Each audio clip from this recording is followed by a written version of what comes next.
नमस्कार, ये है इंडिया में आपका बहुत स्वागत करते हैं और तंत्र कथा के अपने इस एपिसोड में आपका एक बार फिर से अभिनंदन है।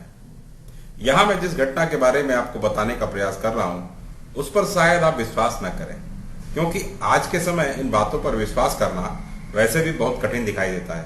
हालांकि इस घटना का मैं प्रत्यक्ष साक्षी तो नहीं रहा, परंतु इसके बारे में जिस व्यक्ति ने बताया मुझे उस पर पूरा विश्वास है कि वह सत्य कह रहा है। इस घटना के बारे में जिसने बताया वह उस व्यक्ति का पोता है जिसके साथ ये घटना घटित हुई। इस व्यक्ति का नाम राजकुमार है। अब राजकुमार के शब्दों में आगे की कथा का वर्णन। मेरे दादाजी ने अपने जीवन में काफी बुरा समय देखा है। उन्होंने इतने अभाव और त्रासदी देखी है कि मैं उसे शब्दों में व्यक्त नहीं कर सकता। इस पैसे को कमाने में मेरे दादाजी ने अपने समय में जो दुख देखे हैं उसे सहन नहीं किया, और जो उन्होंने सहन किया है उसके बारे में तो वही जानते हैं। यह तो स्मशान घाट के तांत्रिक बाबा की कृपा है जो हमारे दिन फिरे। उन्होंने मेरे दादाजी को न केवल संकटों से मुक्ति दिलाई बल्कि धन अर्जित करने का मार्ग भी प्रशस्त किया, और उन्होंने काफी धन कमाया भी है। इन्हीं तांत्रिक बाबा ने मेरे दादाजी से कहा था कि उनकी आने वाली पीढ़ी अगर लोगों के काम आती रही तो हमें किसी प्रकार की कमी नहीं होगी। राजकुमार के मुंह से तांत्रिक बाबा का नाम सुनकर मैं चौंक गया। मैं स्वयं इसी प्रकार के विषयों पर काम कर रहा था, इसलिए तांत्रिक बाबा के बारे में और अधिक जानने की उत्सुकता उत्पन्न हो गई। मैं उसे कमरे के अंदर ले आया और सोफे पर बैठने का इशारा करने के लिए चाय नाश्ते की व्यवस्था करने लगा। जब उसने चाय नाश्ता कर लिया तो मैंने उससे स्पष्ट कह दिया कि मैं तुम्हारी मदद तो करने के लिए तैयार हूं, किंतु पहले तुम मुझे तांत्रिक बाबा के बारे में विस्तार से बताओ। उसने किसी प्रकार का विरोध नहीं किया और धीरे धीरे अपने दादाजी के साथ घटित घटना की एक पूरी तस्वीर बनाकर रख दी। उससे मिली जानकारी बहुत ही दिलचस्प थी। यह घटना 40 साल के लगभग पहले की है। तब आज जैसी मारामारी नहीं थी, लोग शांति के साथ जीते थे, दिन भर काम करके रात को चैन की नींद सोते थे। इसके बावजूद कभी कभी ऐसी घटनाएं घट जाती थी जिसका प्रारंभ तो अत्यंत निम्न स्तर का होता था, परंतु आगे जाकर अत्यंत सुखद परिणाम प्राप्त होते थे। यह घटना भी कुछ इसी प्रकार की थी। कसेरा बाजार में अधिकांश दुकानें बर्तन बनाने और बेचने वालों की है। इन्हीं दुकानों में एक दुकान रामलाल की भी थी। रामलाल की स्थिति ठीक नहीं थी। उनकी ग्रह दशा बहुत अधिक विपरीत दिशा में चल रही थी। इसी कारण उनकी पत्नी निरंतर बीमार रहती थी। दुकान अच्छी तरह से नहीं चल पा रही थी। महाजन का लिया कर कम होने के स्थान पर ब्याज के साथ बढ़ता जा रहा था। परिवार में अनेक समस्याएं उसे परेशान किए हुए थी। इन्हीं दिनों एक अकल्पनीय घटना घट गई जिसने रामलाल के जीवन की दशा और दिशा दोनों को बदल कर रख दिया। उस दिन एक अजीब सा व्यक्ति कसेरा बाजार में आया। तब सुबह के 9 बजे का समय था। दुकान 10 बजे के आसपास खुलती थी, इस कारण वहां अधिक आवाजाही नहीं थी। उस व्यक्ति ने गंदा सा पैजामा और लंबा सा कुर्ता पहन रखा था। कपड़े मैल से इतने भारी हो रहे थे जैसे साल भर से धोए नहीं गए।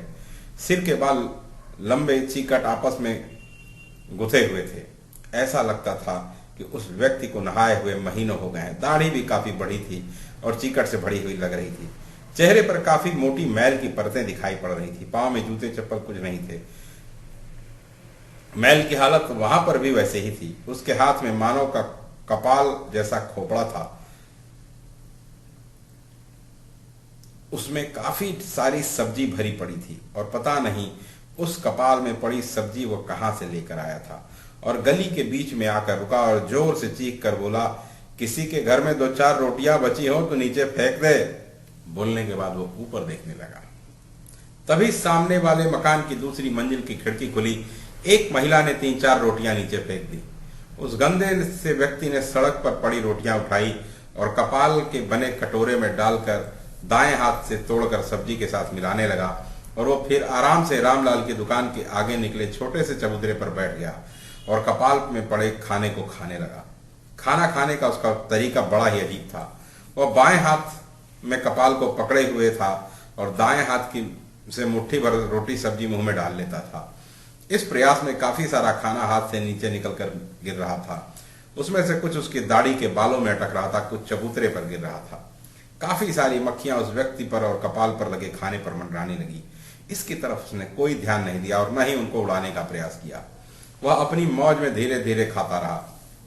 मुंह पर मूंछों और दाढ़ी और बालों में काफी सारी सब्जी का अंश जमा हो गया था। इस समय उसकी हालत ऐसी हो गई थी कि देखने वाले को घिन आने लगे, उसका मन खराब हो जाए। कुछ समय बाद ही दुकानें खुलने लगी। जो भी इधर आता उस व्यक्ति को देखकर नाक भौंसी कोड़ता, मुंह फेर लेता। कुछ फलों से अधिक उसकी तरफ देखने की हिम्मत किसी के पास नहीं थी। इन सबसे निश्चिंत वह आराम से खा रहा था। कपाल में पड़ा हुआ खाना समाप्त होने को था, तभी वहां रामलाल भी आ गया। अपनी दुकान के आगे इस गंदे आदमी को बैठा देख के उसका दिमाग भन्ना गया। चबूतरे पर बड़ी गंदगी को देखकर वो क्रोध में आ गया। उसने उसे हड़काया, ए चल उठ, भाग यहां से, इतनी गंदगी फैला दी, इसे साफ कौन करेगा, चल भाग यहां से। उस व्यक्ति ने अपनी लाल सुर्ख आंखों से रामलाल को देखा, किंतु उठने का उपक्रम नहीं किया। कपाल में जो थोड़ा सा खाना बचा था उसे एक साथ एक हाथ से समेटकर एक बार ही मुंह में ढकेल कर चबाने लगा। रामलाल की आवाज सुनकर आसपास के लोग वहां जमा हो गए। उन्होंने भी उस आदमी को देखकर घृणा से मुंह फेर लिया। कुछ लोग तो झलक ही देखकर चलते बने। दो चार लोग थे जो खामोशी से खड़े सब कुछ देख रहे थे। उनको भी वह गंदा आदमी देखकर क्रोध आ रहा था। अरे उठता है कि पत्थर मारकर सिर तोड़ू, सुबह सुबह ही दिमाग खराब कर दिया, अब सारा दिन इसी प्रकार बीतेगा। रामलाल बड़बड़ा रहा था, उठता हूं बाबा, नाराज क्यों होता है, यहां बैठकर खाना ही तो खाया है। वह आदमी वहां से उठ खड़ा हुआ और उसकी आवाज खरखराती सी लग रही थी। उसमें किसी प्रकार का गुस्सा नहीं दिखाई दे रहा था। ये जो गंदगी फैलाई है उसे कौन साफ करेगा, तू कर देना। मेरे जैसे बाबा की सेवा करेगा तो फल भी पाएगा, गुस्सा मत हो। तेरे जैसे ढोंगी बाबा को तो धक्के मार कर भगाना पड़ेगा, तू सेवा करने की बात करता है। चल जो गंदगी फैलाई उसे साफ कर। ठीक है, तेरी बात मान लेता हूं, साफ कर देता हूं। इतना कहकर चबूतरे के एक कोने में गिरी गंदगी को उसने अपने दोनों हाथों से पूरे चबूतरे पर फैला दिया और फिर हंसता हुआ बोला, लो हो गई सफाई। उस गंदे आदमी की इस हरकत को देखकर रामलाल का क्रोध और भड़क गया। वह चिल्ला चिल्ला कर उसे गालियां देने लगा। हल्ला बढ़ता देखा आसपास के लोग फिर उसे वहां इकट्ठा होने लगे। सबको उस गंदे आदमी की उद्दंडता पर क्रोध आ रहा था, लेकिन कोई कुछ बोल नहीं रहा था और न उसे पीटने या हटाने का साहस कर पा रहा था। उसे देखकर सभी भय खा रहे थे। उस गंदे आदमी ने रामलाल को देखा। गालियां सुनकर उसकी आंखें सुर्ख अंगारा बन गई थी। उसने थोड़ा तैस में आकर कहा, गालियां मत बक, वरना मैं नाराज हो जाऊंगा। और मेरे जैसे लोग जब नाराज होते हैं फिर सब कुछ बुरा ही बुरा होता है। मैं जितनी सफाई कर सकता था उतनी कर दी, ज्यादा सफाई चाहिए तो खुद कर ले। और हाँ, साफ बोल देता हूं, अब गाली मत बकना। उसकी बातें सुनकर रामलाल के अलावा बाकी लोग सहम गए।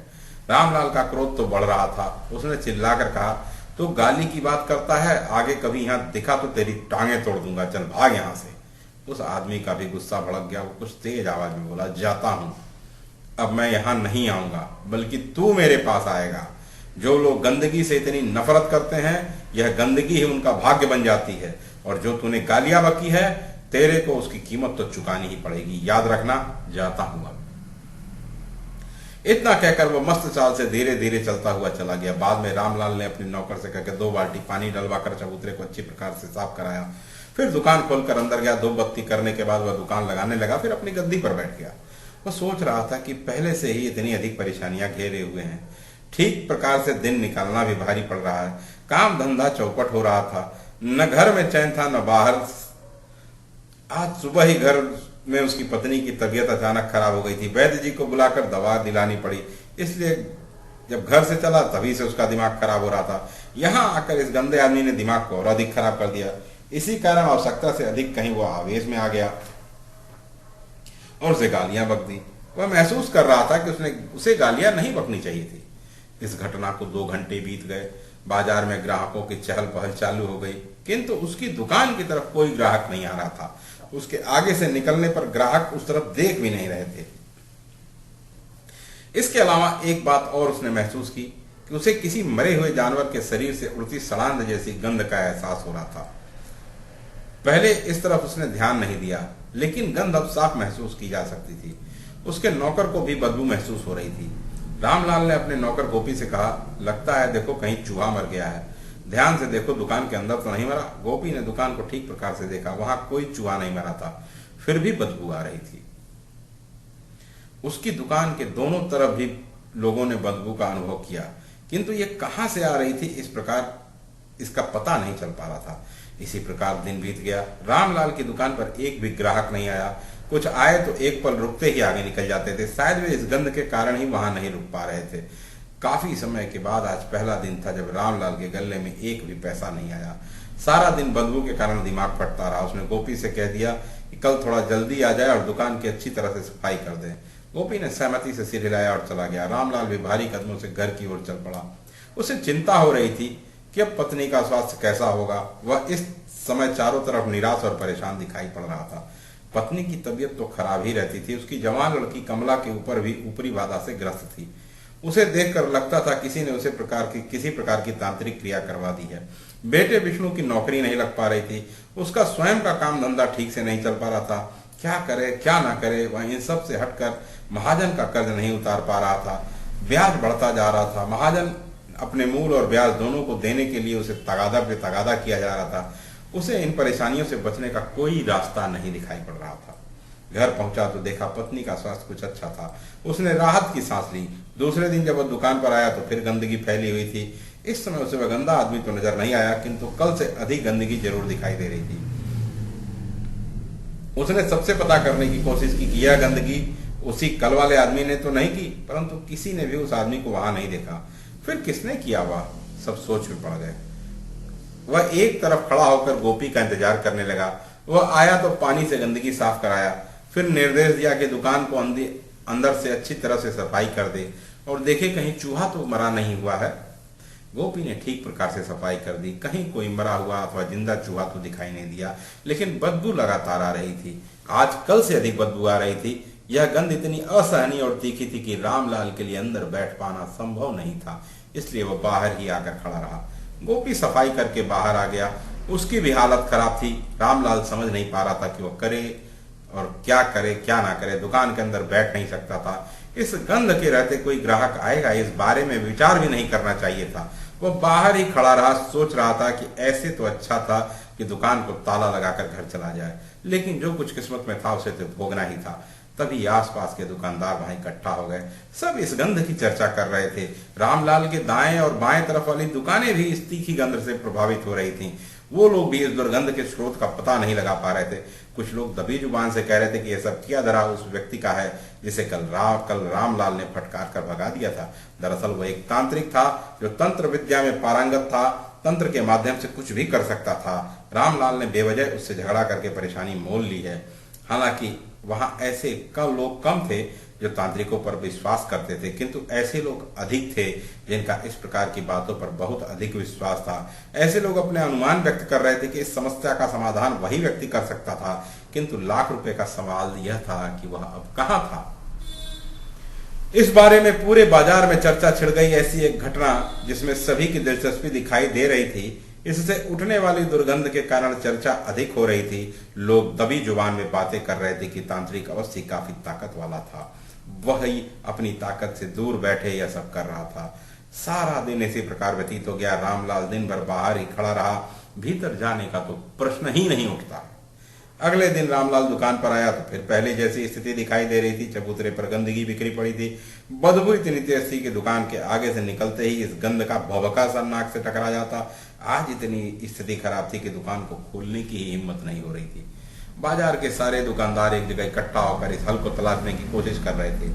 रामलाल के दाएं बाएं की तरफ वाली दुकानें भी इस गंध से प्रभावित हो रही थी। उनके मालिक इसके लिए रामलाल को कसूरवार ठहरा रहे थे। उसी दिन उस तांत्रिक से उसने झगड़ा किया था। अब यह बात बिल्कुल स्पष्ट हो गई थी कि इसके पीछे अवश्य उसी व्यक्ति का हाथ था जो परसों चबूतरे पर बैठकर खाना खा रहा था। अब सबकी समझ में यह आ रहा था कि वास्तव में वो कोई सिद्ध तांत्रिक ही था। तांत्रिकों की शक्ति के आगे अच्छे अच्छे कांप जाते हैं। वहां पर लोग अब रामलाल को सलाह दे रहे थे कि किसी प्रकार उस तांत्रिक को तलाश करके उनसे माफी मांग ले। वह माफ करेगा तभी सब काम से ठीक से चलेंगे, वरना सब कुछ बर्बाद हो जाएगा। इस स्थिति में दुकान का चलना तो असंभव था। रामलाल भी अपने को कोस रहा था क्यों उसने तांत्रिक जैसे व्यक्ति से झगड़ा किया। अब वो उसे कहां तलाश करे। इसके अलावा सबके बीच मुख्य चर्चा का विषय यही था कि उसे तलाश किस प्रकार किया जाए, वह कहां मिलेगा। तभी सड़क की सफाई करने वाला व्यक्ति आया और उसने भी इस चर्चा को सुन रखा था। जब लोग उससे मिलने की बात कर रहे थे तो वो पास आकर बोला, मैं जानता हूं वो तांत्रिक कहां मिलेगा, जल्दी बताओ। सब एक साथ बोल पड़े। दिन में वह कहां होता है इसका तो कोई पता नहीं, किंतु रात को शमशान के आसपास दिखाई देता है। रात को किसी शव की जलती चिता में वह खाना बनाकर खाता है। मैंने अक्सर उसे वहीं देखा है, इसलिए रात को श्मशान घाट चले जाना। श्मशान में क्या वह शवों का मांस भक्षण करता है? एक व्यक्ति ने सहमे और कांपते स्वर में पूछा। मेरे विचार से वह शव का मांस तो नहीं खाता है, खाता भी है तो मुझे मालूम नहीं। आखिर वह एक तांत्रिक है, वो कुछ भी कर जाए वो कम है। रामलाल सब कुछ सुन रहा था और भीतर ही भीतर कांप भी रहा था। रात को श्मशान में जाकर तांत्रिक से मिलना एक भयानक सपने के समान था जो अभी उसे देखना था। रात को श्मशान में किसी तांत्रिक से मिलने का साहस तो अच्छे से अच्छा व्यक्ति भी जुटा नहीं सकता, वह कैसे जाएगा? सफाई कर्मी जितना कुछ जानता था वो उसे बताकर चला गया। इसके बाद सब दुकानदारों से रामलाल ने कहा कि आज रात वह अवश्य श्मशान जाकर उस तांत्रिक से मिलकर माफी मांग ले, तभी इस मुसीबत का छुटकारा मिलेगा। रामलाल ने भी सहमति से सिर हिला दिया। तभी वह सफाई कर्मी वापस आता दिखाई पड़ा और आकर बोला, एक बात मैं आप सबको अपनी तरफ से बताने के लिए वापस आया हूं कि जो कोई भी रात में श्मशान में तांत्रिक से मिलने जाए वह एक बोतल शराब की अवश्य ले जाए। इससे तांत्रिक बहुत जल्दी प्रसन्न हो जाएगा और उसका गुस्सा शांत हो जाएगा। इतना कहकर वो तेजी से वापस चला गया। अब दो बातें तय हो चुकी थी कि एक यह कि आज भी दुकान नहीं खुल पाएगी और दूसरी यह कि आज रात को श्मशान जाकर तांत्रिक से माफी मांगनी पड़ेगी, साथ बोतल भी लेनी पड़ेगी। रामलाल सोच रहा था कि आज तक उसने शराब की बोतल को हाथ तक नहीं लगाया और आज शराब की बोतल ले जाके तांत्रिक को भेंट चढ़ानी थी। उससे परिस्थिति से समझौता करने पे ही उसने भलाई समझी। पास खड़े नौकर गोपी से पूछा, तू चलेगा रात को तांत्रिक से मिलने? ना बाबा, मैं नहीं जाऊंगा। गोपी कान पकड़ता हुआ बोला, अगर उसने मुझे जानवर बना दिया तो मैं क्या करूंगा? सेठ जी, मैं आपका नौकर इस दुकान तक ही हूँ, श्मशान तक का नहीं हूँ। आप चाहे तो नौकरी से निकाल दें, लेकिन आपके साथ श्मशान नहीं जाऊंगा। ज्यादा बकबक मत कर, रामलाल ने उसे डपट दिया। मैं अकेला ही चला जाऊंगा, तू शराब की बोतल का इंतजाम कर देना। वो तो मैं अभी ला देता हूँ। रामलाल ने शराब की बोतल मंगवा ली और वहां से घर आ गया। उसे इस बात का दुख था कि बाजार के किसी साथी की दुकानदार को रात को तांत्रिक से मिलने के लिए साथ में कोई भी चलने के लिए तैयार नहीं हुआ। कोई भी इस मामले में उसका साथ देना नहीं चाहता था। उसने निश्चय किया, जो होगा होने दो, उसे कैसे टाला जा सकता है। इसलिए बिना किसी प्रकार के डर के वह रात को तांत्रिक से मिलने श्मशान जाएगा। तांत्रिक क्या करेगा? ज्यादा से ज्यादा कुछ गालियां बक देगा, जान से तो मारेगा नहीं। ऐसा विचार करते उसका डर कुछ कम हो गया। तो आगे की कथा अगले भाग में जरूर जल्दी ही मिलेंगे। तब तक के लिए आज्ञा दें। धन्यवाद।